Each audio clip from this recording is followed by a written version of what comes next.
सारा जितनी चालाक बनने की कोशिश करती है लेकिन उससे गुना ज़्यादा बेवकूफ़ है। उसको समझ आ चुकी है कि शीबा का इनके घर अब काफ़ी ज़्यादा आना जाना हो चुका है। वो ये चीज़ें देख के काफ़ी हैरान होती है और कहती है कि आखिर ये क्या मामला है, आज आप लोगों को मुझे साफ साफ बताना होगा।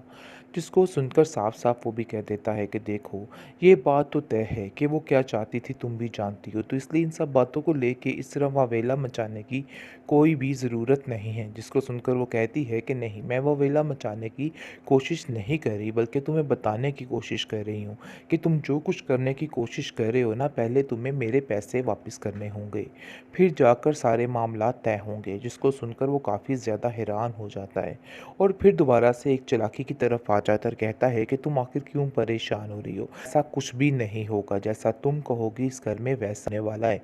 क्योंकि उसको पता है कि मामला अब काफ़ी ज़्यादा गर्म हो गया है। अगर इसने बात जी अपने भाई के साथ कर दी तो मामला वाकई में बहुत ज़्यादा बिगड़ जाएगा, जिसकी वजह से वो ये सारा कुछ करने की कोशिश कर रहे। आप देखेंगे कि वो साफ-साफ ज़ारा जो है वो मिनाहिल को कहती है कि देखो मिनाहिल, तुम जितनी जल्दी हो सके ना अपना बोरिया बिस्तरा बाँध के खुद ही चली जाओ, क्योंकि मैं खुद अब बहुत परेशान हूँ और हनान को इस घर से आने से अब कोई नहीं रोक सकता। तुम्हारी वजह से ज़ैन भाई उसको इधर आने से मना करते हैं और तरह-तरह की बातें सुनाते हैं, जिसकी वजह से काफ़ी ज़्यादा मामलात ख़राब हैं। जिस पर वो कहती है कि मैंने ऐसा कुछ भी नहीं किया है और जो कुछ भी है ज़ैन ने अपनी आँखों से देखा है, जिसकी वजह से ये सब कुछ हो रहा है। लेकिन जी आप देखेंगे कि ज़ारा की चालाकी देखिए कि कैसे तरीके के साथ हनान को वहाँ से निकाल कर यहाँ पर लाने की सोच रही है, क्योंकि वो जानती है कि हो सकता है कि वाक़ई में ये मामला इतना सीधा नहीं है जितना उसको नज़र आ रहा है, जिसकी वजह से वो ये सारे मामलात को हैंडल करने की कोशिश कर रही है। लेकिन उसके हाथ बहुत जल्द कुछ भी नहीं रहेगा और सब कुछ खाली हाथ हो जाएगा, क्योंकि मिनाहिल का सारा मामला खत्म हो जाएगा।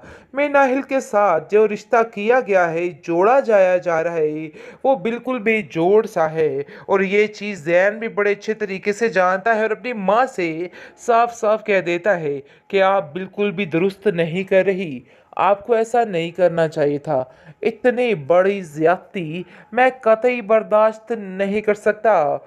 आप मिनाहिल को साफ साफ कहिए कि वो इस बात से इनकार कर दे। जिस पर माजदा कहती है कि अरे भाई तुम कौन होते हो उसकी हर बात पर टांग अटकाने वाले, जो भी बात होती है तुम्हें अंदर ज़रूर गुस्सा होता है, मुझे तो तुम्हारी समझ नहीं आ रही कि आखिर तुम्हारा क्या बनेगा।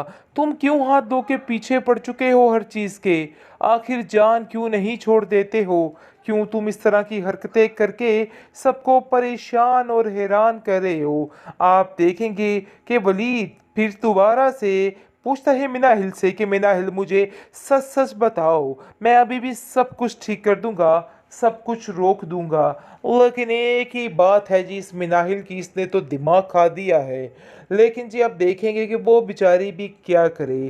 पहले भी खामोशी के साथ जिस चीज़ को एक्सेप्ट किया, मतलब कि जैन को इसको ठोकरें ही मिली, और उसके बाद जब उसका जी चाहा कि वो अच्छे तरीके से सारे मामलात को निभा ले, लेकिन फिर दोबारा से वलीद की शादी तय हो गई, जिसकी वजह से वो बेचारी खामोश होकर रह गई और सारे तमाशे देखती रहेगी, क्योंकि वो जानती थी कि अब उसके पास कोई भी ऑप्शन बाकी नहीं है। वो बहुत ज़्यादा परेशान हो चुकी है कि आखिर वो क्या करे, क्योंकि उसको समझ आ गई है कि मामले इस तरीके से ख़राब होंगे और खामोशी ही हर चीज़ का बेहतरीन हल है। नरगिस भी काफ़ी ज़्यादा परेशान है और इस चीज़ को सोच सोच के काफ़ी ज़्यादा टेंशन ले रही है कि आखिर आगे क्या होने वाला है।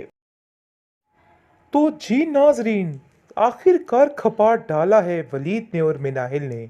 मैं तो तंग आ गया हूँ ये बात सुन सुन के। बार बार एक ही बात, बार बार एक ही बात को घसीट के बस इन्होंने सब कुछ खत्म कर डाला। वलीद बार बार एक ही बात कर रहा है कि मुझे तुम इस रिश्ते से खुश नहीं नजर आ रही, और आगे से मिनाहिल बाजी का एक ही जवाब आ रहा है कि नहीं, ये आपकी गलतफहमी है, ऐसा कुछ भी नहीं, बल्कि मैं बहुत मुत्तमिन और बहुत ज़्यादा खुश हूँ। न जाने क्या हो गया है इस औरत को। लेकिन जी आप देखेंगे कि वलीद काफ़ी ज़्यादा परेशान है, क्योंकि वलीद की भी डेट फिक्स हो चुकी है और दूसरी तरफ मिनाहिल की भी डेट फिक्स हो चुकी है। वैसे मिनाहिल की शादी की तारीख नहीं पहुंचेगी क्योंकि वलीद के साथ ही सारा मामला तय हो जाएगा। सब अपने मुंह से हर चीज़ का इजहार कर देगी। वही जिस कदर वो गुस्से में है ना, वो कुछ भी नहीं देखेगी और सब कुछ ख़त्म कर देगी। ये तो गलतफहमी है इन लोगों की कि ये रिश्ता आगे पूरे तरीके से चलेगा। बहरहाल जी आप देखेंगे कि मिनाहिल ने तो एक ही डायलॉग पकड़ा हुआ है कि मैं बहुत मुत्तमिन हूँ अपने फैसले पे और किसी को अंदर बोलने की कोई ज़रूरत नहीं। ये कर कर के इस औरत ने अपना पट्टा पा लिया है और काफ़ी ज़्यादा टेंशन बन चुकी है क्योंकि ये जानती है और समझती ही नहीं कि आखिर वलीद के दिमाग में क्या चल रहा है और वो किस कदर परेशान हो चुका है जी इसके लिए। क्योंकि अब वो ये बात नहीं समझ पा रहा कि आखिर इन सारे मामलात को किस तरीके से हैंडल करे।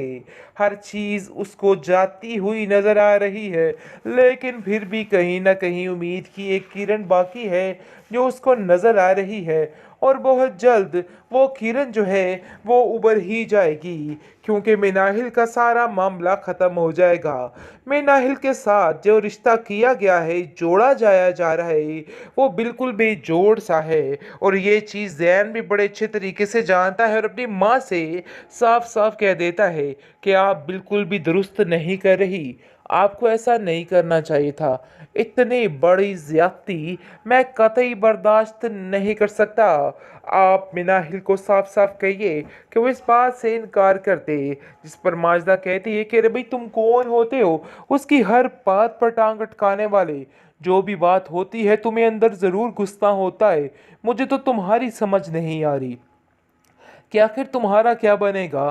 तुम क्यों हाथ धो के पीछे पड़ चुके हो हर चीज़ के।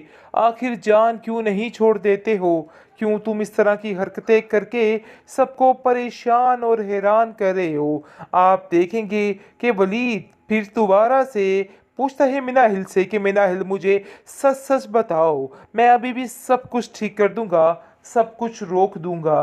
लेकिन एक ही बात है जी इस मिनाहिल की, इसने तो दिमाग खा दिया है। लेकिन जी आप देखेंगे कि वो बेचारी भी क्या करे। पहले भी खामोशी के साथ जिस चीज़ को एक्सेप्ट किया, मतलब कि जैन को इसको ठोकरें ही मिली और उसके बाद जब उसका जी चाहा कि वो अच्छे तरीके से सारे मामलात को निभा ले, लेकिन फिर दोबारा से वलीद की शादी तय हो गई जिसकी वजह से वो बेचारी खामोश होकर रह गई और सारे तमाशे देखती रहेगी क्योंकि वो जानती थी कि अब उसके पास कोई भी ऑप्शन बाकी नहीं है। वो बहुत ज़्यादा परेशान हो चुकी है कि आखिर वो क्या करे क्योंकि उसको समझ आ गई है कि मामले इस तरीके से ख़राब होंगे और खामोशी ही हर चीज़ का बेहतरीन हल है। नरगिस भी काफ़ी ज़्यादा परेशान है और इस चीज़ को सोच सोच के काफ़ी ज़्यादा टेंशन ले रही है कि आखिर आगे क्या होने वाला है।